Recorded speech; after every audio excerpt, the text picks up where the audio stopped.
ഒരാൾ ഒരുപാട് ആശങ്കകളും ഒരുപാട് ടെൻഷനുകളുമായിട്ട് എന്ത് ചെയ്യും, ഒരു ഗുരുവിനെ കാണാൻ ചെന്നു. ഗുരു അദ്ദേഹത്തിന് ആശങ്കകളെല്ലാം കേട്ടു. എല്ലാ ചോദ്യങ്ങളും കേട്ടതിന് ശേഷം ഗുരു അദ്ദേഹത്തോട് കുറച്ച് ദിവസം അവരുടെ ആശ്രമത്തിൽ താമസിക്കാൻ പറഞ്ഞു. വളരെ പ്രകൃതി രമണീയമായിരുന്നു ആശ്രമം. ഒരു അരുവിയുടെ തീരത്തായിരുന്നു. 2-3 ദിവസം കൊണ്ട് അദ്ദേഹത്തിന്റെ മനസ്സിലെ ആശങ്കകളൊക്കെ അകന്നുപോയി.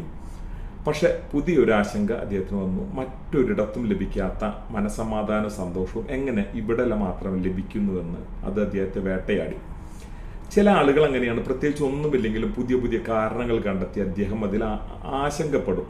നമ്മുടെ ജീവിതത്തിൽ 2 രീതിയിലാണ് ആശങ്കകളും ടെൻഷനും ഒക്കെ ഉണ്ടാവുക. ഒന്ന്, നമ്മൾക്ക് സംഭവിച്ചു പോയ കാര്യത്തെക്കുറിച്ച്, ആ സംഭവിച്ചു പോയ കാര്യത്തിന് വ്യക്തമായൊരു സൊല്യൂഷൻ ഉണ്ടാക്കുകയാണെങ്കിൽ എന്ത് ചെയ്യാം, നമുക്ക് ആ ടെൻഷനെ മറികടക്കാൻ കഴിയും.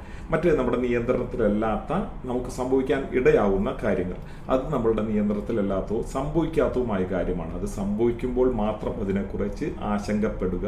All the best.